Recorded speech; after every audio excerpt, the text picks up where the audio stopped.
To celebrate the release of Brassic 2, we asked you to submit your hometown stories. Here's a roundup of my favourites.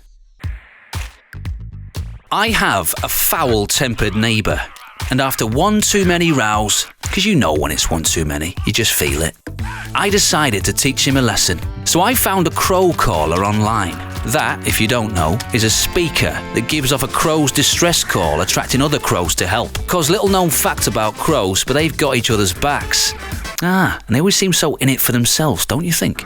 Anyway, so I fixed it to his shed and hid in the garage to watch the chaos unfurl. Lovely.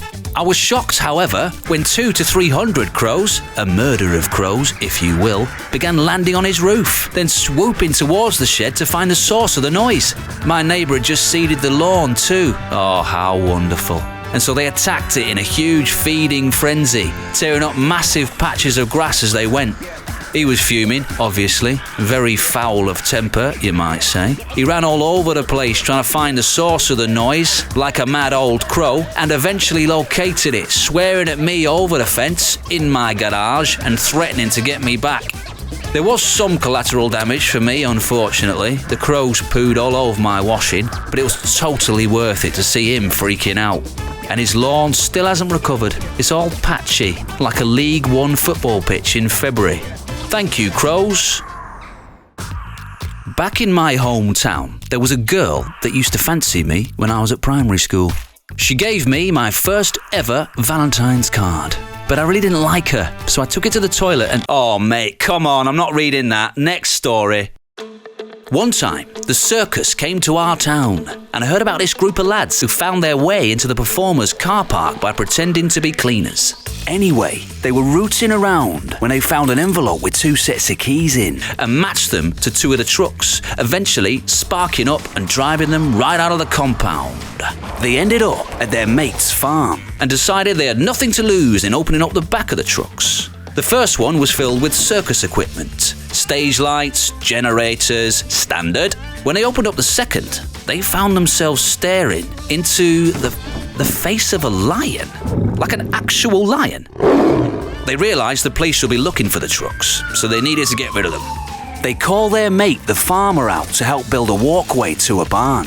The farmer brings a big stake from his kitchen, which he dangles off the end of a broom to try and lead the lion into the barn.